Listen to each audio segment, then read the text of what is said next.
Hello everyone, this is Nancy Nutan. Welcome to my channel Nivi. दोस्तों, young दिखना कौन नहीं चाहता। हर कोई चाहता है कि वो हमेशा यंग और स्मार्ट और एनर्जेटिक बना रहे, उसका स्टेमिना कभी कम ना हो। और इसके लिए हम कितना कुछ करते हैं, पर क्या बढ़ती उम्र को रोक पाए हैं या एजिंग को कभी रोक पाए हैं? जैसे जैसे एज बढ़ती है उसका असर हमारी बॉडी पर दिखाई देने लगता है। हमारी स्किन से लेकर हमारी बॉडी के इंटरनल ऑर्गन्स तक की एक्टिविटी अफेक्ट होने लगती है। और जो हमारी आजकल की भागदौड़ वाली जिंदगी है, उसमें जो हमारा लाइफ स्टाइल है और हमारा खान पान है, उसकी वजह से कुछ लोग ऐसे भी हैं जो अपनी उम्र से, एक्चुअल एज से ज्यादा बड़े दिखाई देने लगते हैं।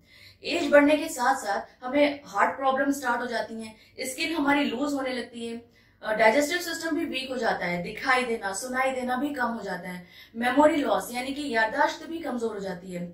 यहाँ तक कि हम अपनी या अपने आसपास की चीजों को रिकॉग्नाइज भी नहीं कर पाते। तो इस तरह के बहुत सारे हेल्थ इश्यूज होने लगते हैं। तो क्या ये पॉसिबल है या ऐसा हो सकता है कि जो एजिंग है या बुढ़ापा है उसको हम परमानेंटली रोक तो नहीं सकते, पर उसके इफेक्ट को कम कर सके? जी हाँ दोस्तों, ये पॉसिबल है।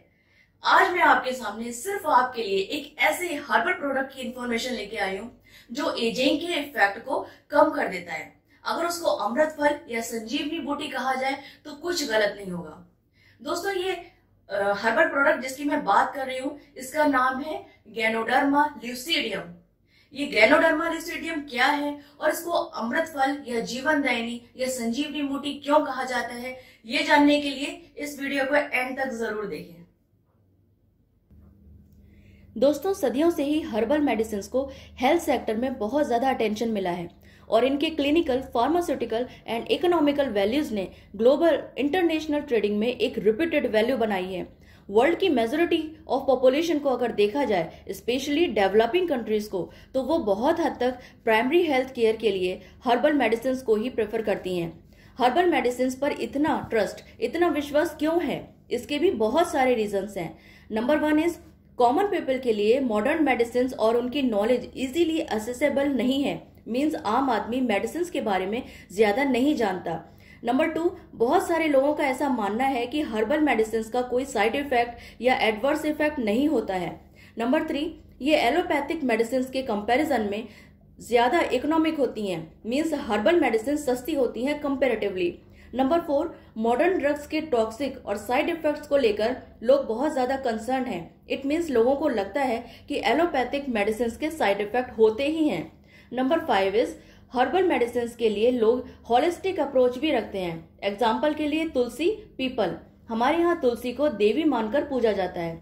तो दोस्तों, गैनोडर्मा ल्यूसीडियम भी एक ऐसा ही हर्बल प्रोडक्ट है जिसके दैवीय गुणों को चाइना, जापान और अन्य एशियन कंट्रीज में जीवन दायिनी औषधि या संजीवनी के रूप में जाना जाता है।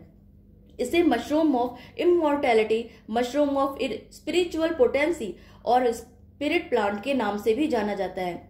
चाइना में इसे लिंगजी कहते हैं, जापान में इसे ऋषि कहते हैं, कोरिया में इसे यंगजी और वियतनाम में इसे लिंगशी कहते हैं। तो सबसे पहले बात करते हैं ये गैनोडर्मा ल्यूसीडियम है क्या। यह एक व्हाइट रॉड फंगाई है जिसे हेल्थ और दीर्घायु प्रदान करने वाली ट्रेडिशनल मेडिसिन के रूप में देखा जाता है। इसकी एंटी एजिंग प्रॉपर्टी होने के कारण इसे जीवनदायिनी या संजीवनी कहा गया है। सबसे पहले जानते हैं ये एजिंग होती क्या है। समय के साथ साथ हमारी बॉडी के फिजियोलॉजिकल फंक्शंस में कुछ परिवर्तन आ जाते हैं जो कि एज रिलेटेड डिसऑर्डर्स को जन्म देते हैं। ये एक इनवाइटेबल मीन्स बिन बुलाए फिजियोलॉजिकल प्रोसेस है जिसकी बेसिक मैकेनिज्म पर बहुत समय से स्टडीज चल रही हैं। यूं तो इसकी बहुत सारी थ्योरीज दी गई हैं, पर इनमें ऑक्सीडेटिव स्ट्रेस और फ्री रेडिकल अकोमुलेशन थ्योरी को सबसे अधिक मान्यता प्राप्त है। आसान शब्दों में कहें तो एजिंग यानी बुढ़ापा आना, उसके कई सारे फैक्टर्स में से ऑक्सीडेटिव स्ट्रेस और free radical accumulation means free radicals का इकट्ठा हो जाना, इन दो थ्योरीज को, फैक्टर्स को सबसे बड़ा रीजन माना गया है। अब अगर हम अपनी बॉडी की बात करें तो इसमें पोस्ट माइटोटिक टिश्यूज जैसे brain, heart and skeletal muscles ageing के लिए अदर ऑर्गन्स के कंपैरिजन में ज्यादा ससेप्टेबल होते हैं। मीन्स इन पर ज्यादा असर पड़ता है एजिंग का। ऑक्सीडेटिव स्ट्रेस अकोमुलेशन और माइटोकॉन्ड्रिया डिसफंक्शनिंग, ये दो इंपॉर्टेंट फैक्टर्स होते हैं जो कार्डियक एजिंग कॉज करते हैं। सबसे पहले जानते हैं माइटोकॉन्ड्रिया क्या होती है। माइटोकॉन्ड्रिया सेल में पाए जाने वाला एक सेल ऑर्गेनेल है जिसे सेल का पावर हाउस भी कहते हैं। हमारी बॉडी की सेल्स को परफॉर्म करने के लिए जिस एनर्जी की जरूरत होती है वो माइटोकॉन्ड्रिया प्रोवाइड कराता है। तो ऑक्सीडेटिव स्ट्रेस अकोमुलेशन और माइटोकॉन्ड्रिया की फंक्शनिंग अगर सही ना हो तो हमारे हार्ट पर इसका असर पड़ता है और हार्ट इश्यूज या कार्डियक एजिंग स्टार्ट हो जाती है। हमारी बॉडी के सभी ऑर्गन्स को उनकी जरूरत के अनुसार पर्याप्त मात्रा में ब्लड प्रोवाइड करने के लिए heart muscles continuously contract and relax करती हैं। हार्ट मसल्स को कंटिन्यूअस काम करने के लिए ऑक्सीजन की सप्लाई मायोग्लोबिन द्वारा की जाती है, न कि हेमोग्लोबिन के द्वारा। हार्ट का कॉन्ट्रैक्शन ऑक्सीडेटिव फॉस्फोराइलेशन और mitochondrial electron transport chain means etc पर डिपेंड करता है।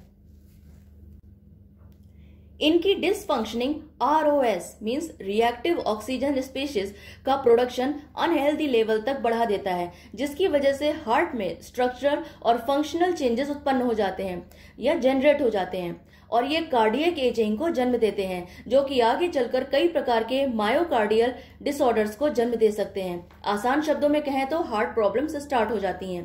इसी प्रकार ब्रेन में फ्री रेडिकल्स का अकोमुलेशन मींस इकट्ठा या जमा हो जाना सेरेब्रल माइटोकॉन्ड्रिया की एक्टिविटी को प्रभावित करता है। इसकी वजह से कुछ न्यूरो डीजेनरेटिव डिसऑर्डर्स भी डेवलप हो सकते हैं। एग्जाम्पल के लिए अल्जाइमर्स डिजीज और पार्किंसंस डिजीज मींस किसी भी वस्तु की या चीज की अनुभूति का खत्म हो जाना। Gradual loss of cognition means किसी भी चीज की अनुभूति का ना होना।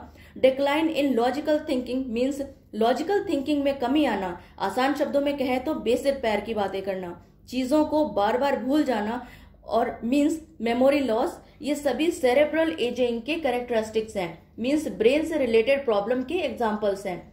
इसके अलावा ऑक्सीडेटिव स्ट्रेस हमारे इम्यून सिस्टम में भी स्ट्रक्चरल और फंक्शनल चेंजेस प्रोड्यूस कर देता है, जिसकी वजह से बढ़ती उम्र के साथ इम्यून सिस्टम भी कमजोर हो जाता है। इसलिए आपने देखा होगा कि बुजुर्ग लोगों को बैक्टीरियल एंड वायरल इन्फेक्शंस ज्यादा होते हैं। कोरोना वायरस के केस में भी बढ़ती उम्र के लोग ज्यादा ससेप्टेबल हैं। गैनोडर्मा ल्यूसिडियम हजारों वर्षों से इसके एंटी एजिंग इफेक्ट की वजह से अमृत के समान है। हमारी बॉडी में कुछ एंटीऑक्सीडेंट एंजाइम्स होते हैं जिनकी डिसफंक्शनिंग ऑक्सीडेटिव स्ट्रेस को कॉज करती है, जो अल्टीमेटली एजिंग को जन्म देती है। इसलिए डाइट में एंटीऑक्सीडेंट सोर्सेज को शामिल करने की सलाह दी जाती है। गैनोडर्मा इन्हीं एंजाइम्स की डिसफंक्शनिंग को रोकता है और अल्टीमेटली एंटी एजिंग की तरह काम करता है और दीर्घायु मींस लंबी उम्र प्रदान करता है।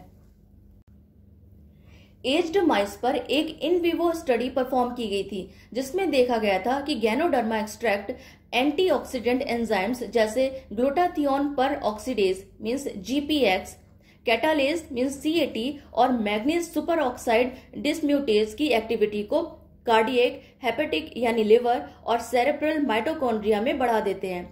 ग्लूटाथियोन एक नॉन प्रोटीन थियोल मॉलिक्यूल है जो कि सेरेब्रल ROS अकोमुलेशन को कम करता है। तो दोस्तों अब बात करते हैं गैनोडर्मा ल्यूसिडियम के कुछ बायोलॉजिकल एक्टिव कंपोनेंट्स की, जिनकी वजह से इसे अमृतफल या संजीवनी या जीवनदायिनी कहा गया है। Number 1 is ganoderma lucidum polysaccharides 1, 2, 3, 4। ये लाइफ स्पान एक्सटेंशन के लिए रिस्पॉन्सिबल होते हैं, मीन्स जीवन को बढ़ाते हैं।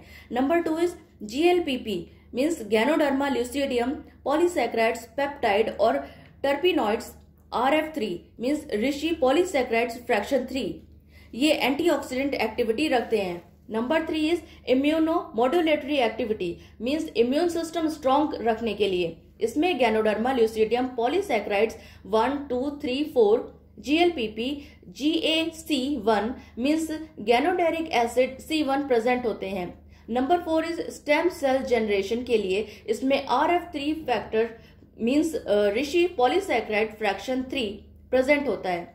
गैनोडर्मा ल्यूसिडियम में अप्रोक्सीमेटली 140 ट्राई टर्पिनॉइड्स होते हैं जो antioxidant, anti radiation, anti tumour, anti cancer, anti androgenic, anti hepatitis B, anti allergic, anti diabetic, anti hypertension activities रखते हैं।